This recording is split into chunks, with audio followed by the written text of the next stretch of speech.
Hi, welcome to the Open Space with Aura. If you like what you hear on this channel, please subscribe and let know your friends about existence of this teeny tiny channel. I'm very happy and honored to have my good friend, Alex. Am I allowed to call you my friend? Yes. Yes. We will allow it, yes. Alex Zubatov, second time on this channel. And the mere fact that I asked Alex to come back again speaks beyond further introductions. And it's going to be a very unusual conversation. I'm actually very nervous because I feel like a freshman student in college, fully ignorant. Well, maybe not fully, but largely ignorant. I will let Alex immediately to take it over from here and maybe introduce yourself to our listeners.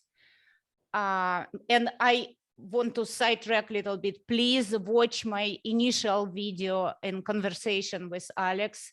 It has a lot to think about.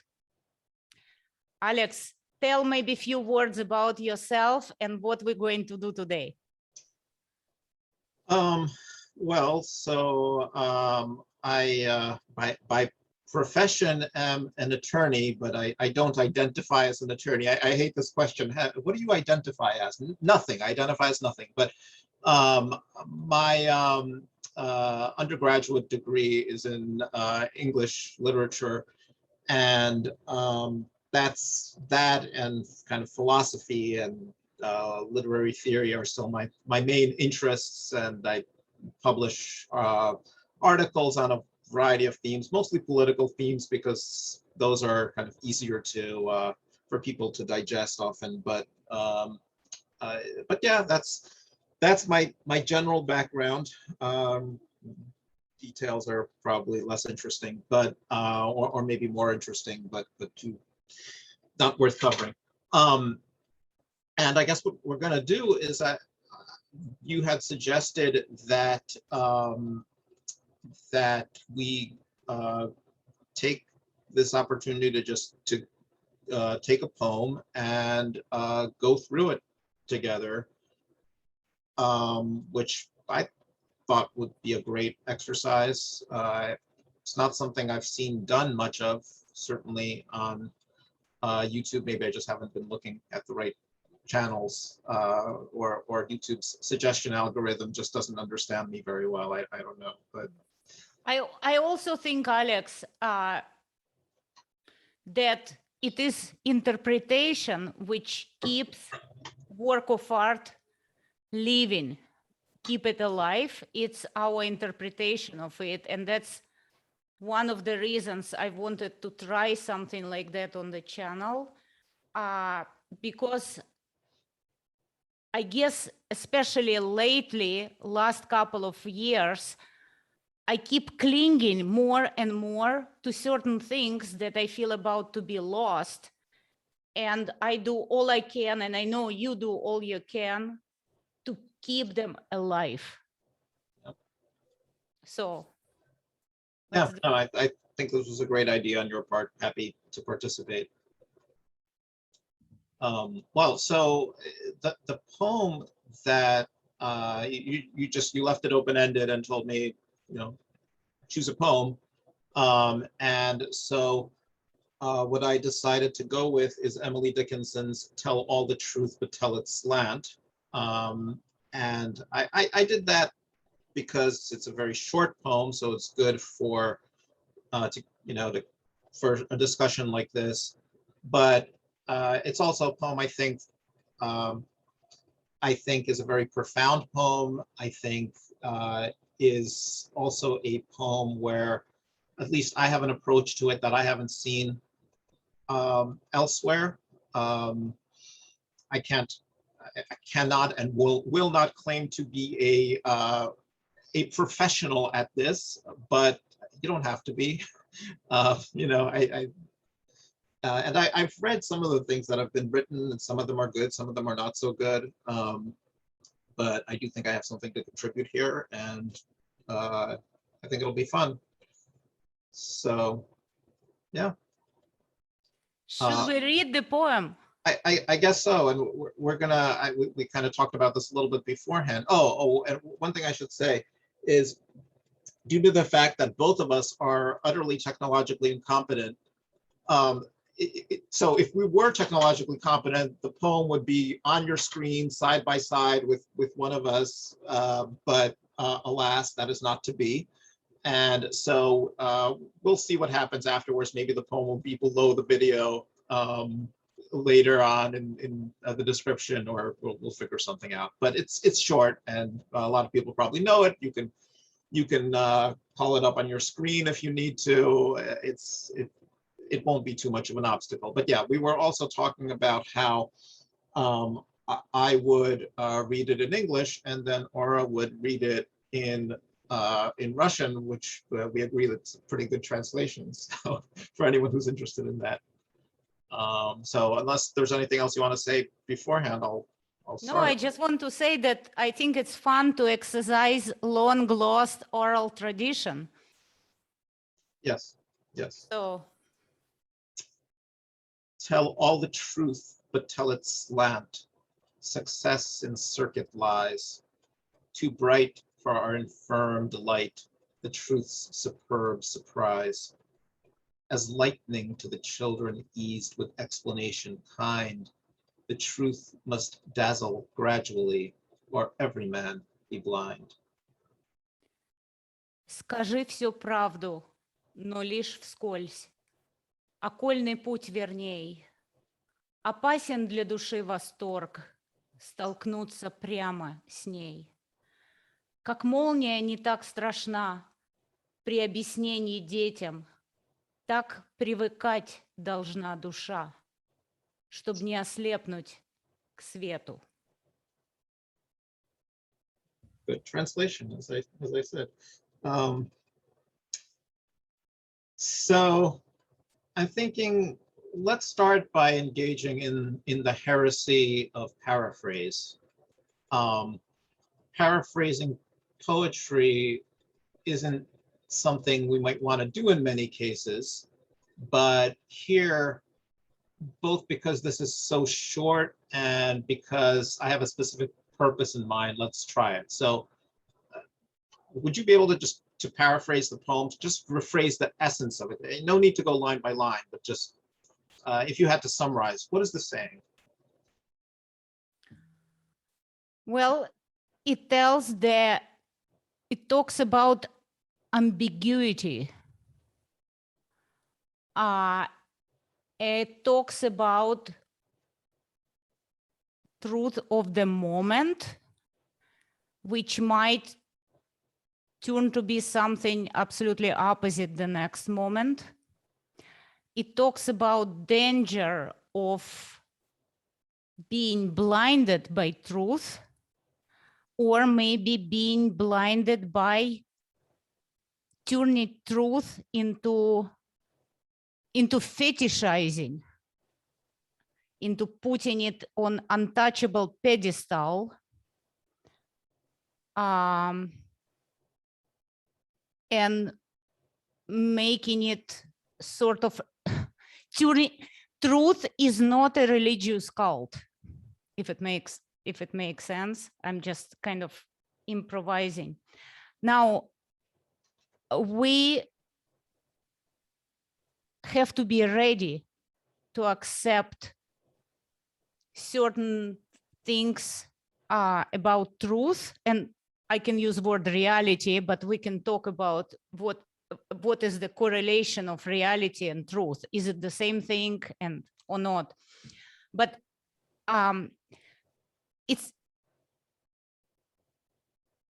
we have to be ready to accept it, and it's have to be given to us, not given to us, but maybe revealed by us by small, very careful portions. And here I come to the idea of nuance, small portions. And another thing comes to mind: truth is in details. So the danger of looking at the big thing and overlooking the detail that lead us to that big thing can totally shift us opposite direction away from truth. Do I make sense? Yeah, I mean, all of those are I would say interesting interpretations. But see, you claim to be a freshman, but you're giving me things that a sophomore, junior, senior, or even postgraduate would say, and they're all great. But I'm asking an even more basic question. If you had to, in a very almost childish way, Mm-hmm. in your own words, say, what does this poem say? What literally, not even getting to the more sophisticated level where you were, but in a very basic way, if you wanted to rephrase it to a child, okay, what would you say?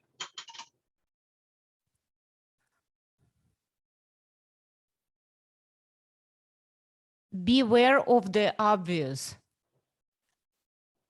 Start peeling the onion and see what you can find. Okay, yeah. Yeah, I mean, I would say that's perfectly good, or just don't deliver the truth to someone directly. It's going to be overwhelming. So beat around the bush a bit, you know, anything like that. Mm-hmm. And Right. another thing to a child, that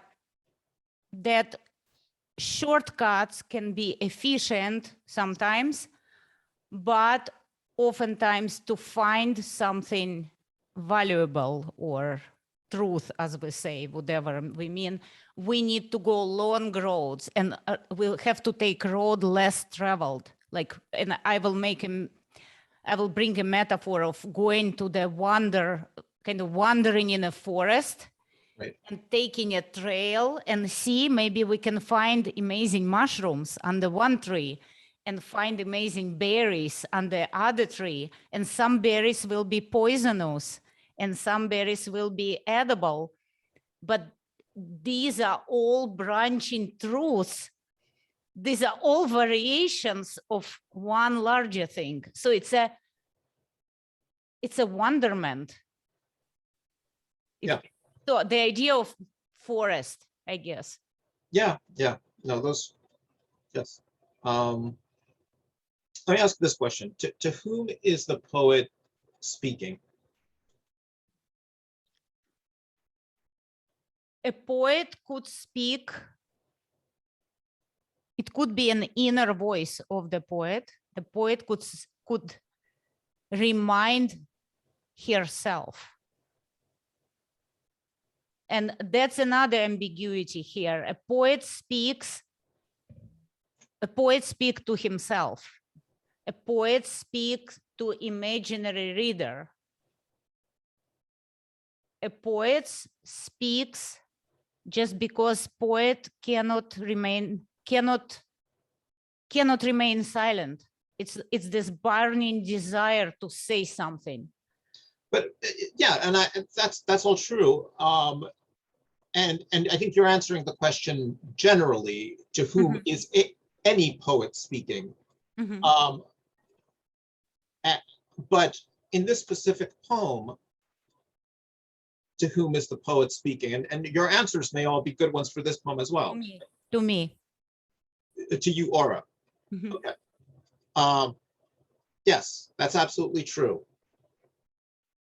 But I think your other answer is also true, meaning that the poet is speaking to herself in this case as well, right? Because when you're talking about, you know, tell all the truth, but tell it slant, it's hard not to think of that as a poet speaking about poetry and how poetry delivers its message in a slant way. And in that way, what we have here is a kind of poetics, right? Almost a manifesto of what poetry does and what it's about. Does that make sense? Mhm. Okay. So let me for a second, we'll go back to the poem in detail, but zoom outward, since you're obviously not a product of the American school system. I won't take anything for granted. So I guess, how much do you know about Emily Dickinson in the general way? Or Not much. okay, all right. So not that any of this is critical information, but it might be interesting for people to know, especially who are not as familiar with her.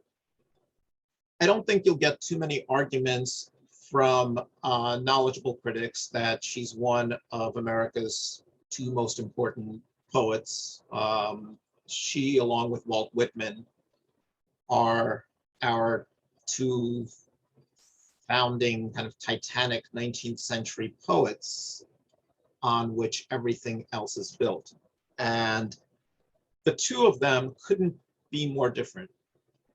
Whitman, at least the image of Whitman that he paints for us in his own poems, the reality gets a lot more complicated, but the image is this extroverted, bearded bard, man of the people. He has these long, expansive, open-armed lines of free verse with biblical cadences, long, sprawling poems, many catalogs of all the diverse splendors and horrors of America, but more splendors than horrors. The poems are overflowing in every sense, overflowing with words and with life, with details, great and small.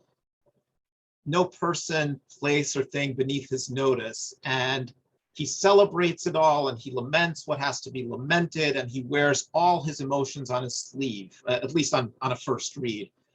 And I think you can recognize how that represents one very prominent aspect of what America is, this vast country, furious democratic energy, this diversity, this throwing off of all the old world rules and restrictions of Europe, just bursting forth with vitality. So that's Whitman on the one hand, but did you want to say something? I see you. No, I wanted to say that the poem of Emily Dickinson strikes me as a call for subtlety, for Yeah. kind of dimming the bright, the flashy, the obvious, what I say, the surfacey, and it's a call for subtlety. But yes. Well, so if in a kind of almost stereotypical way, Walt Whitman represents kind of the male, the exterior, then Dickinson represents a kind of more hidden female interior, again, playing off of these gender stereotypes. But she's really his polar opposite in many ways. He traveled widely. He even served as a nurse tending soldiers' wounds during the Civil War. She largely stayed at home in Amherst, Massachusetts, and for the last years of her life, she didn't leave home at all. She never married, never had kids, may or may not have ever engaged in any carnal relations of any sort. And her poems themselves they're tight, they're taut, short, caged, laconic, full of silences, every word carefully chosen, exploding with meaning that's been condensed and compacted. Almost ascetic. Yes, aesthetic.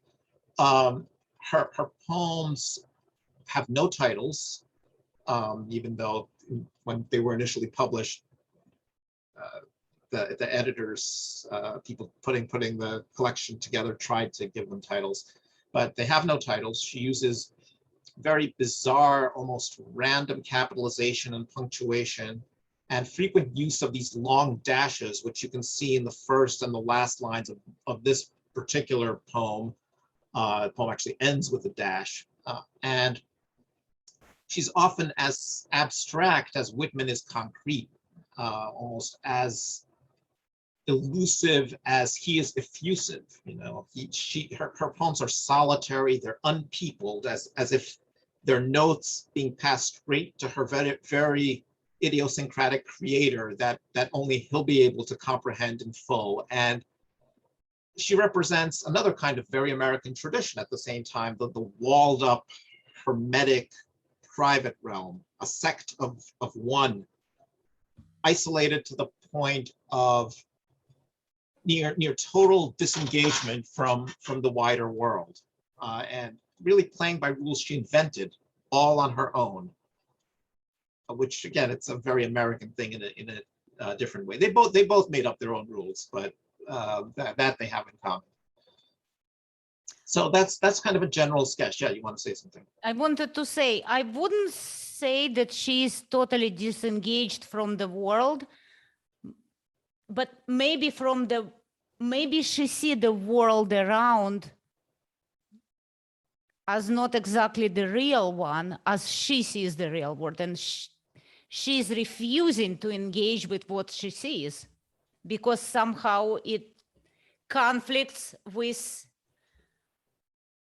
her inner poetic essence, or I don't know, whatever you call it. Yeah, I mean, she's very deeply engaged in a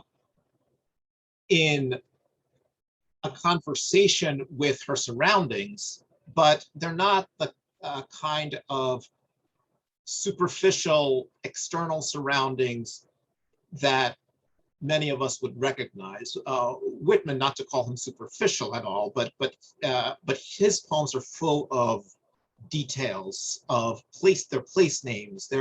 He addresses political things. He addresses, one of his most famous poems is an elegy upon President Lincoln's death. You're not going to find any of that with her. There are a lot more abstractions. The poems are very metaphysical, almost in the tradition of someone like John Donne. So that's what I mean, really. But you're right. It's not like she's disengaged from the world. It's interesting because I do find some strange, you will think it's crazy, resonance with Simone Weil.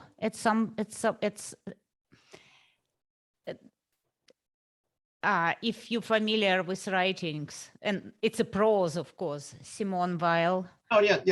I can see some of it. Yeah. Yeah. But so okay, so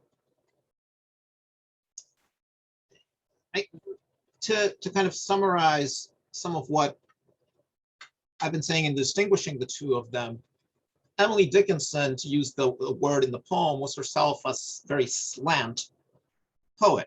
Lots of poems that'll tie our brains in knots. And with that in mind, going back to that exercise at the beginning of paraphrasing the poem, did we have any trouble puzzling out on a basic level what this particular poem is saying?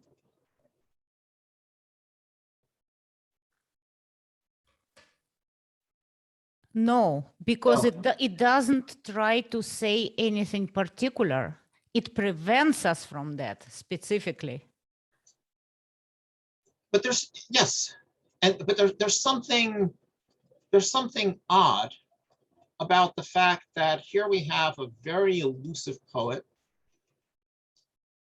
writing a poem that is explicitly telling us you have to tell the truth but tell it slant, and then we didn't have any trouble understanding this poem. There's something weird there, but let's talk about that more. What about the meter of the poem? Can you see, how would you describe the meter? It's partially symmetrical, and then it breaks its own symmetry. Well, so the actual rhythm of it is very regular pentameter, in the sense that tell all the truth, but tell it slant, success, insert, kid, lies. And I can keep going like that until the end. But what you're observing correctly about the breaking of the symmetry is that it's alternating lines of 8 syllables and 6 syllables. So it's iambic tetrameter and then iambic trimeter in succession. You see what I'm trying to do? I'm trying to compare English and Russian simultaneously. And Russian makes it more symmetrical, the translation, than it's written in English. Russian poetry likes symmetry. Yeah. I know. Okay. But it is actually fairly symmetrical in the sense that the penta, you know, the 8 6 8 6 8 6 8 6, very regular pentameter. Dickinson herself was more than capable of writing many poems that had very irregular meters and very herky-jerky start-stop rhythms, while this one, it more than many of her others just keeps ticking along like a clock. And maybe our only clue that something is a bit off is that every other line has 6 syllables. If every line had 8 syllables, we'd have a kind of a perfectly framed clockwork. But because it's 6, what we have is almost a nursery rhyme like rhythm that stops a bit prematurely, giving us that pat ending on a flattened out note made for children's easy digestion. So we have, you know, ta ta ta ta ta ta ta ta ta ta ta ta ta ta. You know, little Bo Peep has lost her sheep and can't tell where to find them. Leave them alone and they'll come home and bring their tails behind them. So, you know, you'll find it in a lot of nursery rhymes where there's a little that's stopping. Something about that structure where the second line of each couplet has a smaller number of syllables than the first line of each couplet creates that childish rhythm for us, that sense of a kind of a pat, almost overly pat ending, like lightning to the children eased, to quote her, the poem itself. Now, I don't want to suggest that this is the only poem where Dickinson used that 8-6-8-6 structure. She actually used it quite a bit, but there's often something of that nursery rhyme or the homespun anecdote in her poetry, and it's often one of those situations where things are more complicated than they seem on the surface. And so that premature ending in those lines of 6, and the fact that we grasp that this poem's meaning, that we grasped it so easily, or too easily it seems, should be clues that something is very off.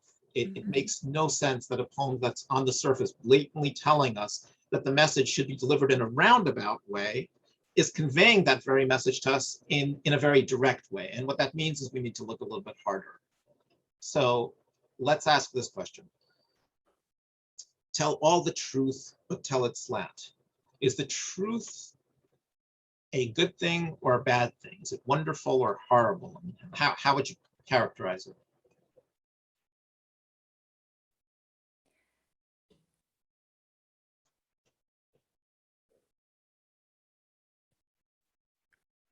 It's a complex thing.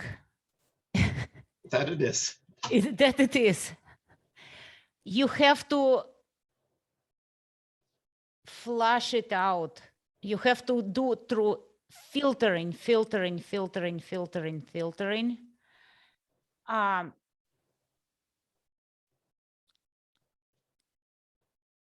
It's not good, it's not bad. It's truth.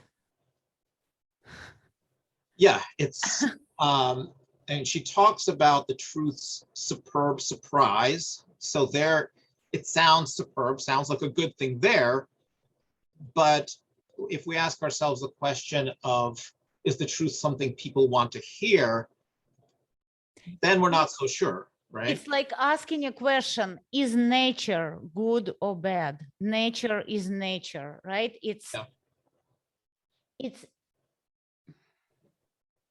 It's beyond that, but it's also inclusive of all that, if it makes sense.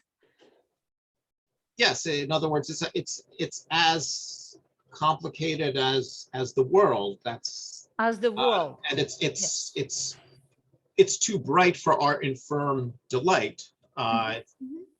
It's like lightning to the children eased. And even when we hear that line, like lightning to the children eased, we might think of biblical moments like God in Exodus telling Moses, you can't see my face, for no one can see me and live.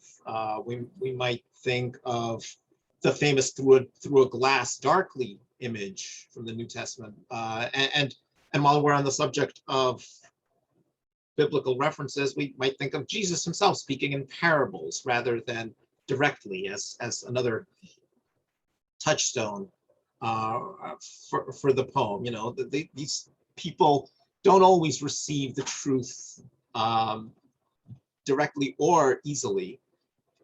And then we have the image of lightning itself, right? Lightning is pretty scary to children, isn't it? I mean, when you were a child, were you scared of lightning sometimes, right? But it's interesting because children, again, it can be literally reference to actual children, but it also can be children of God, but it can be a reference to, again, multi-layered reference. But also it's interesting explanation kind. It's like she admits that, yes, we have to explain things to ourselves, and yet all the explanations never can capture the magnitude of the whole thing. It's still just an explanation. And we have to go through more and more and more of it. Just all we can do is try to become more clear about something, yet we never get to absolute clarity. I don't know, but that's my maybe. Yeah, and also what you said about the explanation is never satisfying. On even a more basic literal level, taking the poem like lightning to the children eased with explanations kind. Did your parents ever manage to say anything to make lightning less scary to you? You know, I don't, probably not. I don't know how you make lightning, how you explain lightning. It's you see it and it's still scary. And it's still scary to most adults, not just children, right? And of course, she is saying, she's comparing in the poem adults to children who need kind explanations, because the poem is, it can be read by a child, but it's not meant for children. It's meant for all of us. So again, something is a bit off here. Now, if the truth that she's telling us in the poem is that we'll succeed if we just tell the truth in a slant way, that's not a very terrifying truth, is it? I mean, certainly not anything like lightning. So again, something is a bit off. What's an infirm delight, by the way?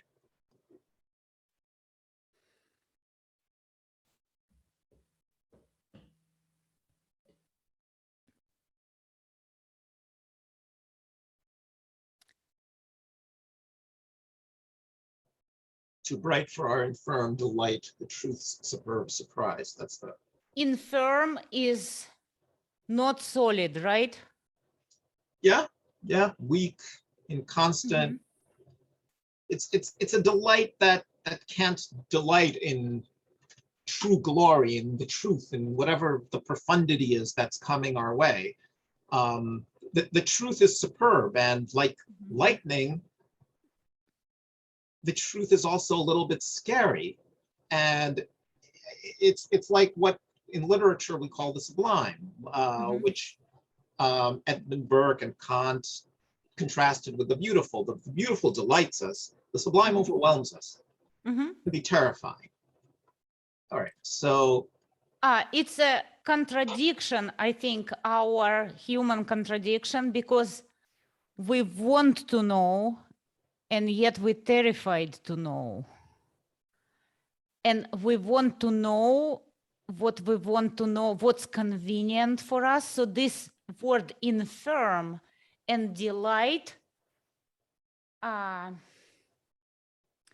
we want convenient, we want truth that convenient to us.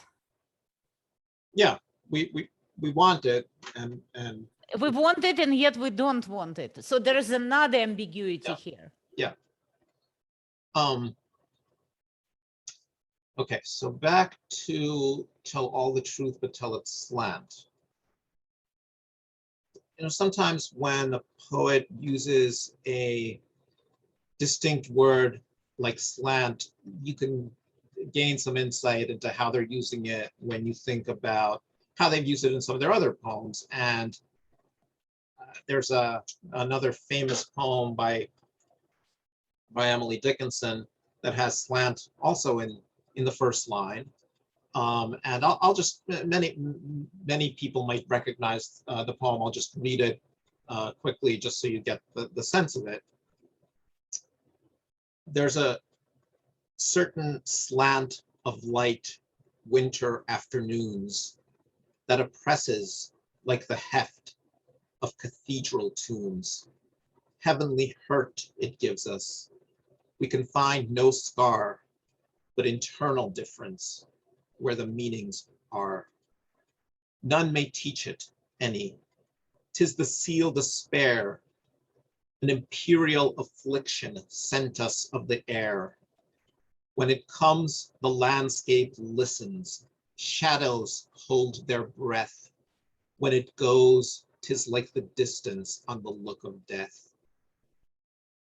So that's another poem about how truth descends upon us in a kind of slant way, slant of light with lightning, you know, certain slant of light winter afternoons. And in this poem, she makes no secret about how terrifying it is. You don't need to delve into the poem to catch that. Note the line, none may teach it any. It means no one can teach it to anyone. Okay, so now let's come back to our poem, which is a lot more sunny, at least on the surface. We've already noted that she says, our infirm delight. Who's our?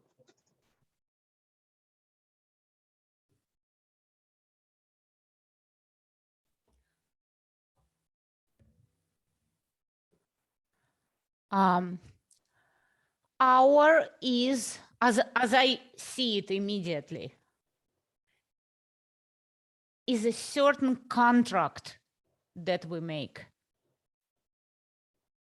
Almost internal contract with ourselves, because we constantly negotiate between ourselves in the world, ourselves, different selves, right? So it's some sort of negotiation process which involves contract within ourselves, and contract and compromise. Not in favor of truth. I don't know how else to explain it.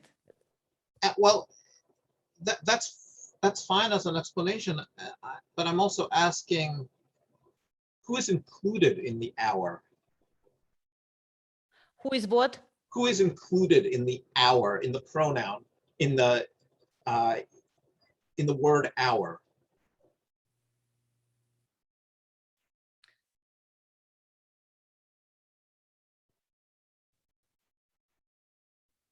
All of us. All of us, right? Except I have one question about that, which is whether she herself is included. And I'm asking that because if the poem, as we started off by saying, by noting, is a kind of poetics, then she's the one telling the truth, not the one receiving it. I mean, she's receiving it, but she's receiving it in a very different way from the way that all of us are, the rest of us are receiving it. So whether or not she's part of that our is a little bit more ambiguous. You want to say something? I want to say something, because it's here our own contradiction comes here, because she as a poet recognizes that she doesn't, I talked about fetish. Poet dies when poet becomes a fetish. Poet cannot become an idol. Poet cannot become a prophet, because poet becomes prophetic without knowing it, but poet cannot know that he or she is prophetic because it's a death of poet, if it makes sense. I mean, that's a paradox. So she belongs to this hour and yet she detaches. It's both. It's both. Yeah, I agree with that. And she's doing it in a very politic way, of course, but when you think about it, she's actually saying that the rest of us are like children,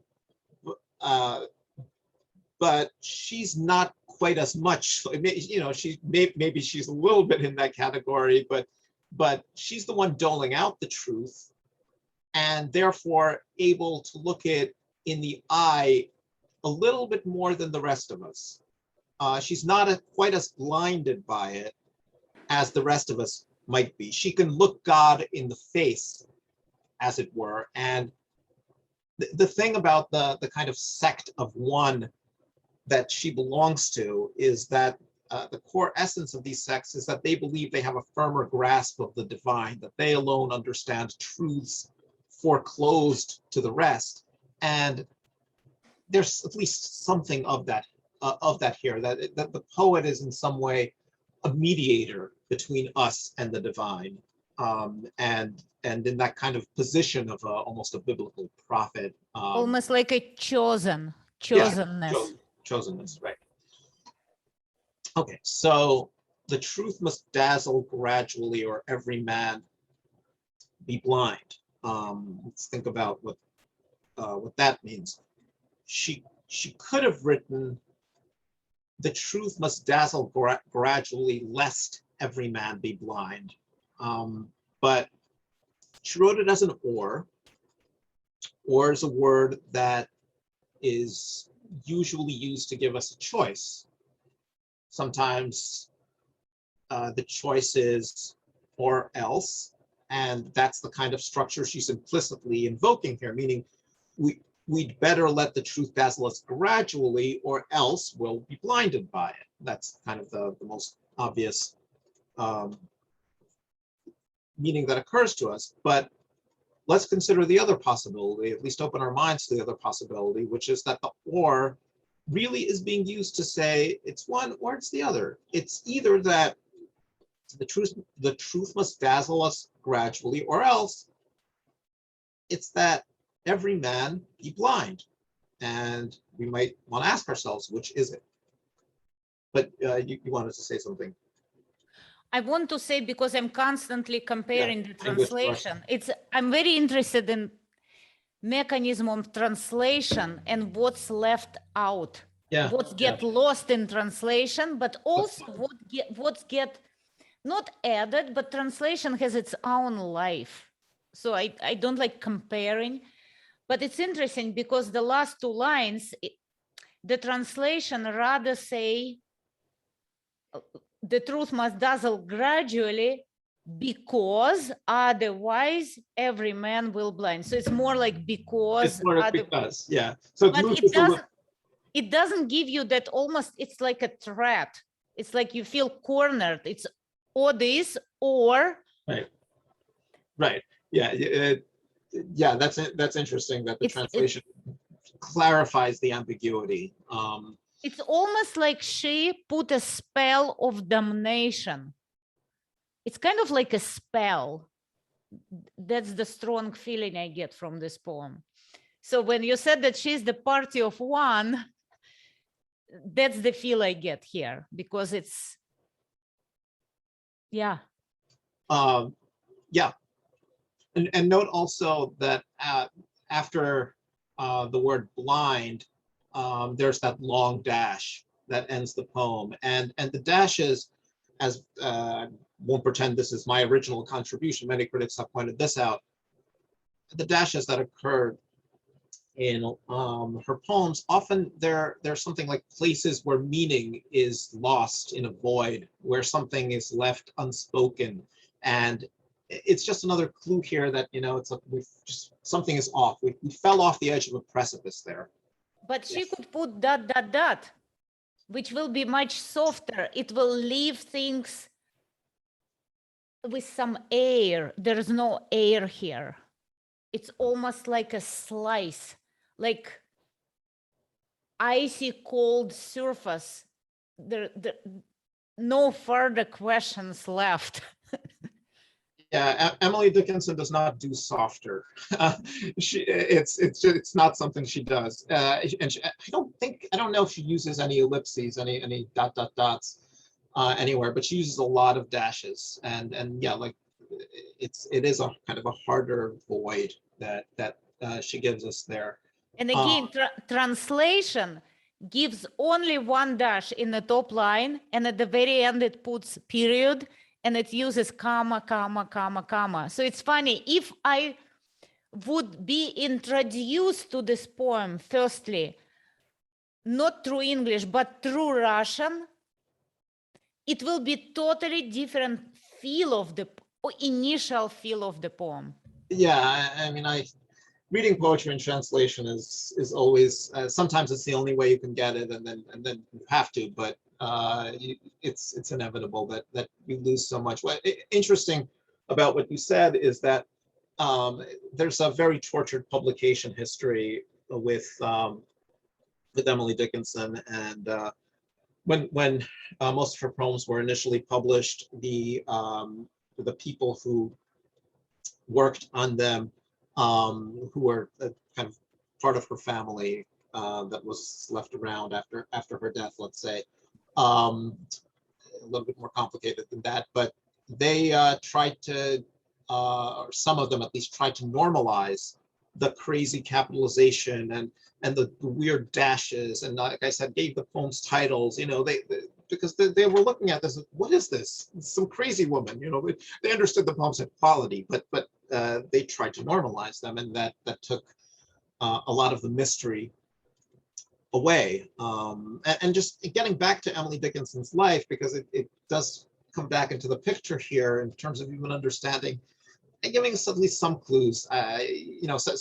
Sometimes biography can be a very crude indicator of anything, but I do think it's useful here to think about the fact that, this is a poem about how you achieve success in a certain kind of way. Well, during her life, Emily Dickinson didn't find any conventional measure of success. People were blind, that word blind, to her as a poet. They were blind to her as a woman. She was too unconventional in every respect for the society of which she was a part. And as I said before, she lived the last many years of her life in virtual seclusion, barely coming out of her room. She flirted occasionally with publication, but only wound up publishing something like 10 poems during her life. She secured a promise from her sister to burn her manuscripts after her death, though it's ambiguous whether or not that included her poems or just letters, and her sister kind of availed herself of that ambiguity to preserve the poems and see them published. But in any event, Dickinson herself could never have expected that she would become a household name and one of America's greatest poets. And by the way, one of those very few poems that she did publish in her lifetime starts with, "Success is counted sweetest by those who ne'er succeed, who never succeed." So this is not a woman who believed she was a success, at least not by any measure others would recognize. You want to say something? It's interesting because this word, the word success, what does she mean by this word? It's almost as if she mocks it's a mockery of this word. I don't know much about here, but it's almost as she claims failure as the ultimate success, if it makes sense. Well, certainly for her, if she thought of herself as a success in any sense, It's a being liberated from desire of success. Or If it from makes worldly standards, from yeah. But let's look at the line again. That line again: success in circuit lies. And since we're talking about it, there's a famous poem by the 20th century, mid 20th century American poet Wallace Stevens that ends with these lines.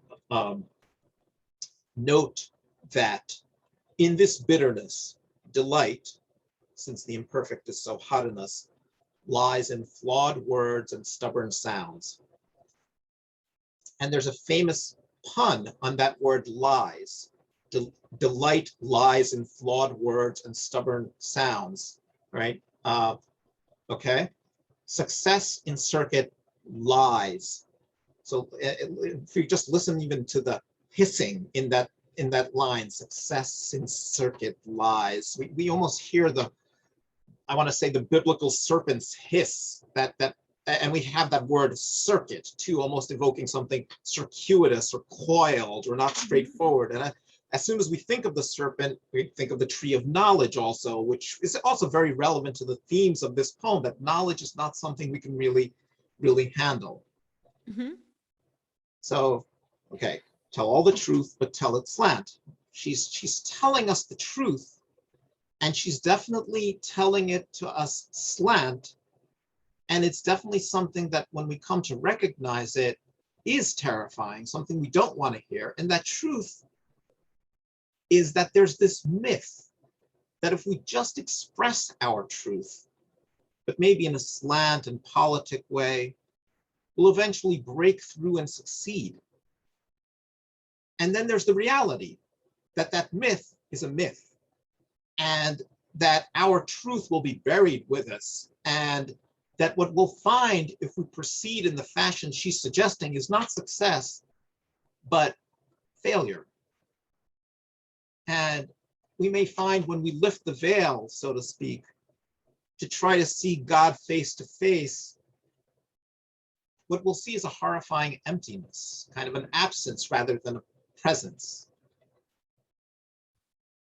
So when we come to understand the poem in that way, I think it makes a lot more sense of why it really does reveal the truth to us in a very slant way, a way that requires lots of pondering over these details to see what the poem is saying on the surface is almost the very opposite of what it reveals to us when we burrow deeper, as it's virtually asking us to do. And we see why that image of a terror-inducing bolt of lightning eased with Dickinson's kind, smoothed over nursery rhyme-like surface of the poem is a very apt image for what's really going on under the surface of this poem, if that makes sense. Yes, and again, another thing, I was just reading it over and over and over again,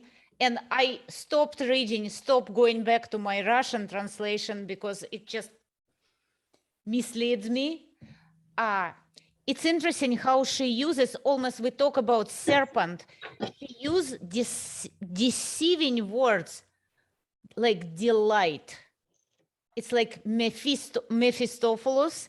It's like this deception, delightful, superb, surprise, dazzling. These are words which are exactly opposite to what is revealed through the poem. Don't you think? Just the combination of these words, if we take just words on their own. Yeah, no, it's almost like party time. We're having party time, right? Right. Yeah, there's I think this is the kind of poem that it's funny, you often do encounter. I myself encountered it for the first time in school. And when it's presented to you in school, you get that kind of meliorative interpretation of it, the one that focuses on the superb and the delightful, and it's almost an inspirational poem. when when you It's encounter terrifying. It's terrifying. right. They, it's the same as there's the famous Robert Frost poem of the two roads that diverged in a yellow wood, and that he ends, and I took the one less traveled by, and that has made all the difference. And of course the kind of the school child interpretation of that is go take the road less traveled. And in this poem, it's tell the truth in a slant way and you'll succeed. And the reality under the surface, or kind of the more interesting, the deeper interpretation, is that it didn't make any difference which road Frost took, the narrator of that poem took, because he keeps stressing in the poem how the two roads were the same, and he just made a blind choice. And of course, it made all the difference which one he chose, because it led him in a different direction. But the value attached to the low road less traveled, the inspiring reading of it is something that he's tempting us to make. But there's a kind of a little bit of a scarier truth in that poem, that our choices maybe don't matter quite as much as we think. And in this poem, Under the Surface, there's also a scarier truth, that success, that myth of success, it's lying to us. It's that oh yeah, we can tell the truth in a slant way, like Emily Dickinson did all her life, and find success. Well, maybe, but not success in any conventional way. On the surface, it looks more like failure than success. That we'll find. Now, I want to go back. You said that she tells us all the truth. Is she tells us? Because she starts with tell all the truth. So she is. I'm coming back to the very beginning. Yeah. Because you asked me who she is talking to. Tell all the truth, but she doesn't know that she tells the truth. She doesn't know she owns it. She feels cornered, terrified. And I find there's also vulnerability in this poem, because she realizes that explanation will never lead us there, but telling the truth will leave us blind. It's like, no matter where you go, it's a dead end. So it's kind of being almost locked in this labyrinth, which have no exit. There's no light. There's no platonic light in the, if we go back to Plato's cave, there's no light there.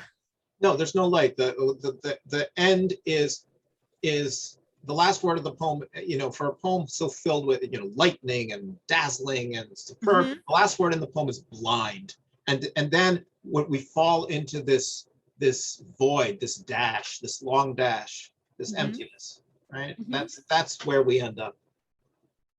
And it almost feels like a scalpel, like surgical scalpel, like a razor. Like there is no ambiguity. The only place where there is no ambiguity is that final dash. It's like a verdict. That's how it feels to me. Seriously. That's very interesting. And I think there's, I'm saying it's very interesting because obviously on the surface, what you have is what could be more ambiguous. It's literally a dash. It means nothing. It's a line.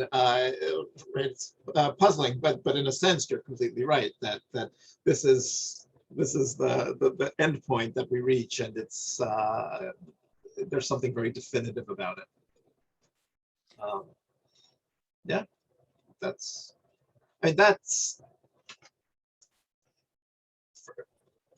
probably more or less what I have to say about the poem, but I'm happy to, if there's anything else you want to. It's interesting because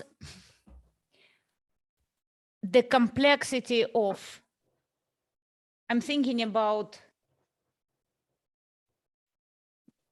what makes a value of a poetic work or musical work and the complexity, because the more you read it, the more you listen to it, the more you ponder over it, the more rooms they are to open. You think you see it, and then there are 10 more doors to unlock, and you think you unlock these 10 more doors, but then there are 100 other doors.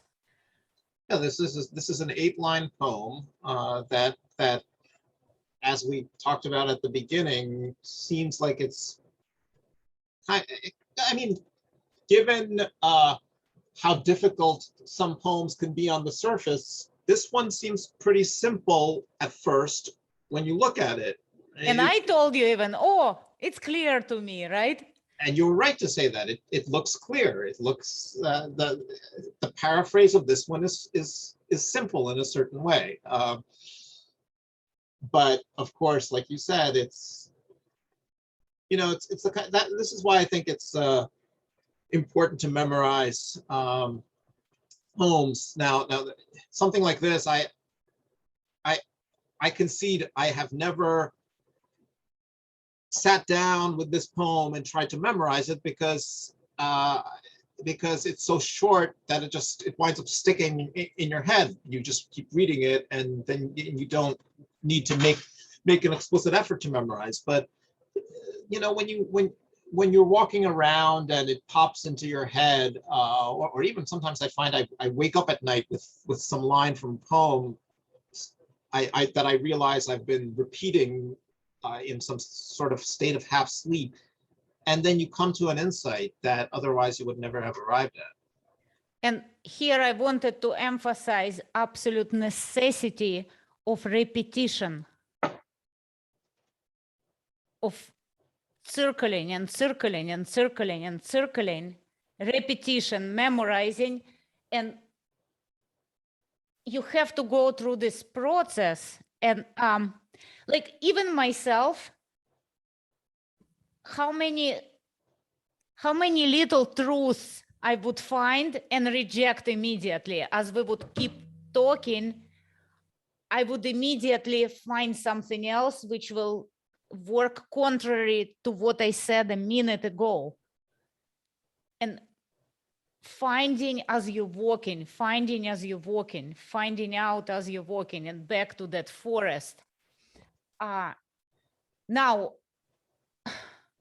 going into school, into, let's say, even humanities, how they approached in school, even this little poem, we're going around this little poem for like about I guess, almost an hour. How school program is designed, at least to trigger that mental process for children, they need time. There have to be at least, I don't know, one full lesson dedicated to one tiny little poem, just to allow the time for elaboration. Is it happening in American schools? Does it make sense? Or spending whole semester just on one play of Shakespeare? But I'm not even going to Shakespeare, but it's a slow process. Is time allowed within school program in literature, let's say? I never went to American school. That's why I'm asking you. I can't speak for all schools, obviously. I don't have that knowledge. There may be some wonderful, wonderful schools out there. I can say this. When I went to school in my very ordinary middle-class public school in New Jersey, Mm-hmm. felt like we had great English teachers. And I don't know if we ever sat for a whole class with one single poem. I don't know if that ever happened, but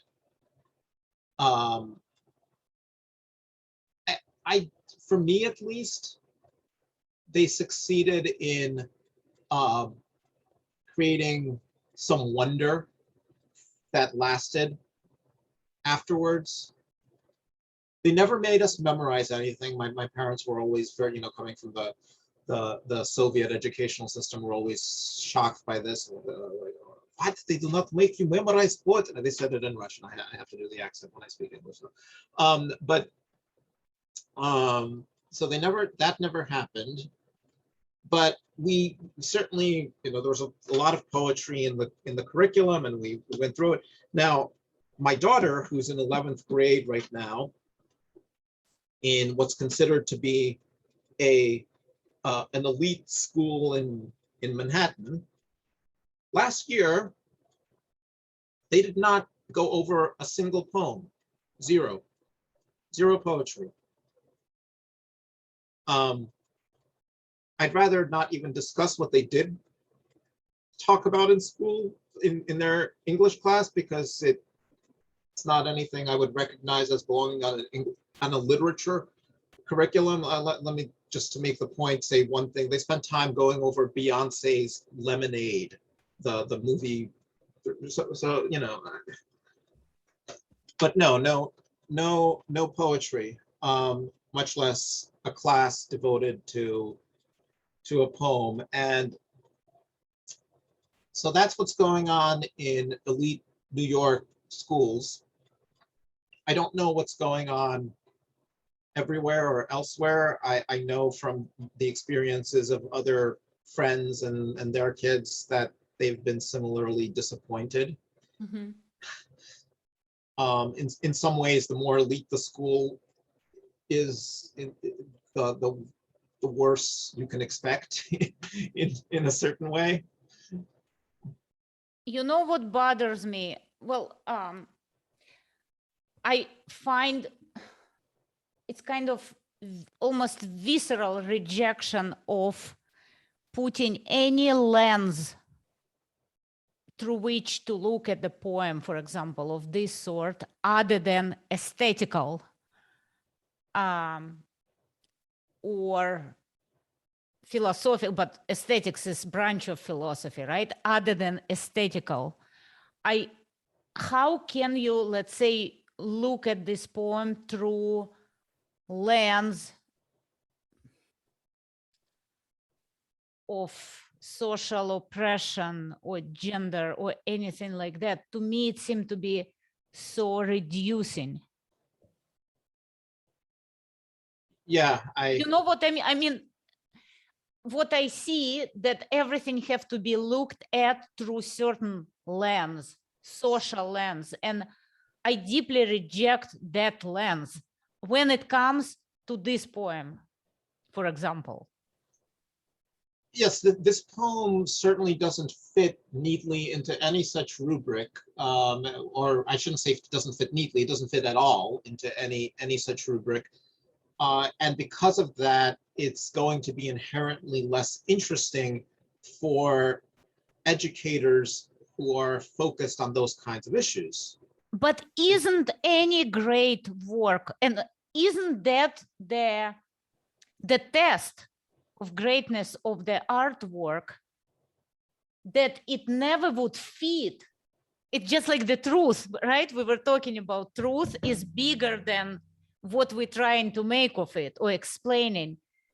It never would fit the work of Beethoven or Shakespeare or Kafka. It never would fit into what we want to make of it. My question is why we want to fit it into Cinderella, into that little shoe. Why we're trying to fit it instead of opposite, getting it, just experiencing that awe and leaving it open to more and more and more exploration.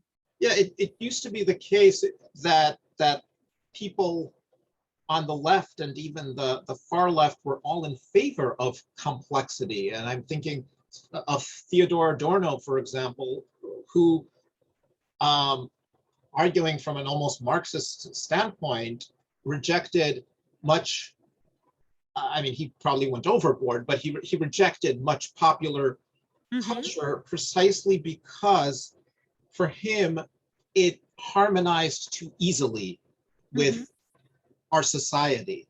It was, while while complex modernist art that he favored rejected those, it was by its nature too complex and sophisticated and nuanced to accede to that harmonization which society would impose upon us. You know, I think this is an observation of Zizek that Spielberg and a lot of Hollywood movies, they always end with the reconciliation of the family. At the end, that's what you always get. You get the reconciliation. Happy of the ending, yeah. Right. Yeah. Well, Adorno's point is that great art refuses to give us that simple satisfaction, or even if it gives us that to us on the surface, like this poem, when you burrow into it, it gives us something very different. Yeah, and here we come to Schoenberg's Emancipation of Dissonance, his famous essay. Yeah, and that's the thing, that the people who are pushing politicized art at this point, they think that they're embracing some sort of dissonance. They think that what they're doing is attacking with a kind of dissonant, discordant note the patriarchal, hierarchical structure that society is. That's what they think they're doing. But of course, from a deeper, more nuanced perspective, what's going on is they're just embracing their own false harmony, marching in lockstep with each other, and creating a different, simplistic religion. Yep. That, in fact, is a lot more simplistic than the existing dogma, because there's so much left out of it's a one note harmony.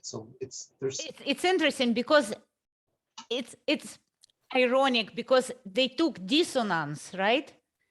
The disturbing, the conflict, and they took dissonance. But if everybody sings same dissonant tune, it becomes a unison and uniformity, right, and conformity. So the dissonance basically cancels itself and it stops being dissonant. So yeah, well, or it's everyone singing out of tune on the same note, which well, yeah, that's I'm a little bit hopeful that it's not going to last, because there's already so much pushback against it all across the country, from not only from you know, the kinds of people you would expect to be pushing back against it, but meaning people who are traditionally on the right, of course, are against it, but also from people who think of themselves as traditional liberals who like culture and don't want politics usurping the role of aesthetics in the classroom and taking over history and literature and all of these things. So I'm cautiously optimistic about the future. Maybe stupidly optimistic. No. We have to be. Because there's no substitute for this wondrous forest. I mean, there's no substitute, and I think more and more people will feel hungry for something else. More people feel deprivation, even if they cannot articulate what they feel deprived of, but they feel it. It seems that way. Yeah, no, you know, part of me thinks you're right, and part of me thinks that we've just reached the point where this, I guess, the more pessimistic side of me, where you know, if you look at the most popular poet right now is her name is Rupi Kaur. I see you shrugging that you don't know who she is. No, I shrug because I don't know who is that. Yeah, and you shouldn't. I'm very ignorant. Well, in this case, you should stay that way. it's kind of high school poetry in the worst way. But she knows how to popularize herself on various social media platforms, and she writes things that are appealing in a very it's the kind of poetry that you can put on refrigerator magnets. It's that kind of thing. But it's just, I fear that we're losing a sort of literary culture that like even a poem like this, simple as it is, in discussing it, I think it's important to think about the potential biblical allusions or references, or just that whole realm of knowledge that certainly was important to Emily Dickinson, and was a major presence in her world and her life. If people aren't familiar with that, already you just lose so much from something like this. There is nothing to allude to, so we need to restore these layers of allusion, so there will be something to allude to, so that gets shrinked more and more and more. Yeah, that it's well, that it's also for example, the pun on the word lies, that occurred to me really because of that Wallace Stevens poem that I already knew and was familiar with that note that in this bitterness delight, because the imperfect is so hot in this lies and flawed words and stubborn sounds. Because I already knew that pun on the lies, at some moment it occurred to me, wait a minute, is it here also? And let me think about how it would make sense, and and it's, you build up that vocabulary, but if you need to start somewhere, and it's unfortunately that basic core of knowledge that schools should be helping us build that's not coming together at this point. And so by the time that these kids reach a certain age, this is a foreign language that they can't penetrate. And as you know, it's very hard to read a foreign language after a certain age to really become fluent in it. I know. Well, somehow, I don't know. I think nothing can replace that delight of enriching one's own interiors.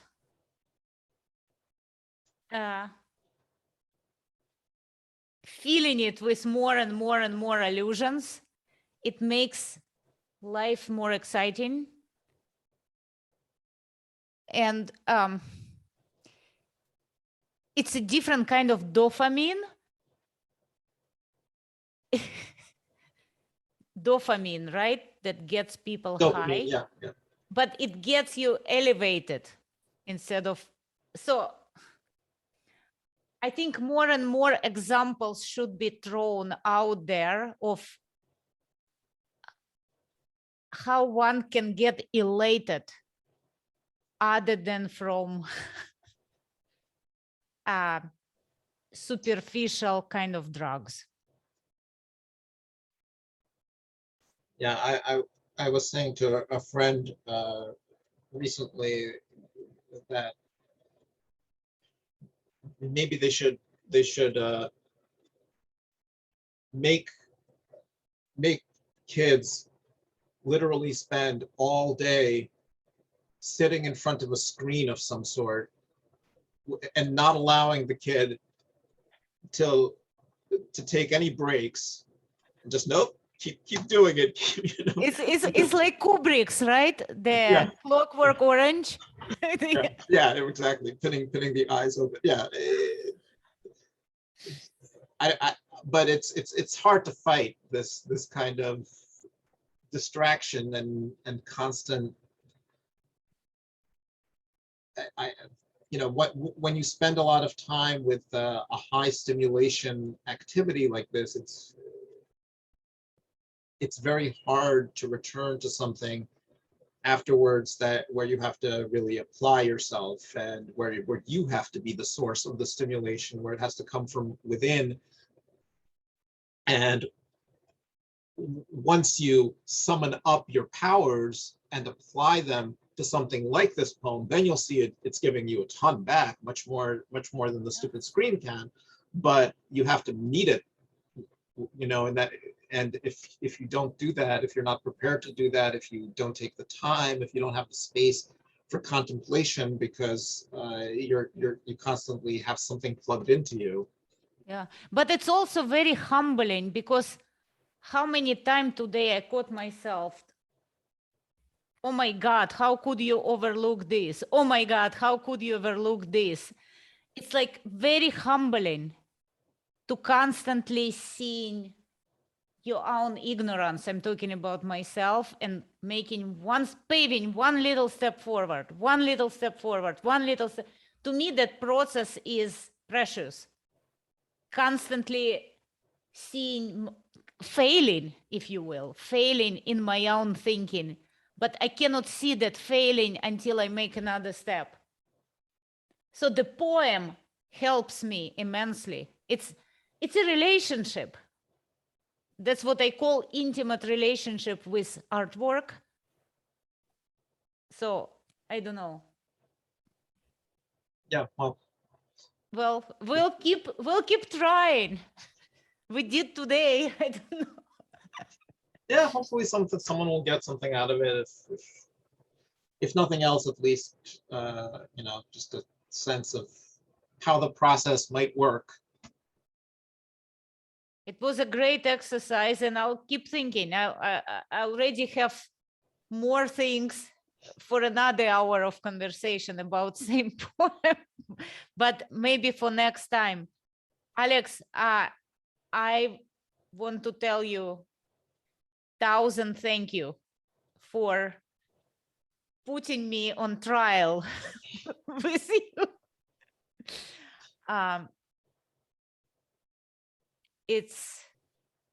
It was one of a kind experience. Thank you for that. I'm glad you enjoyed it. I enjoyed it as well. It's my first official experience teaching anyone anything.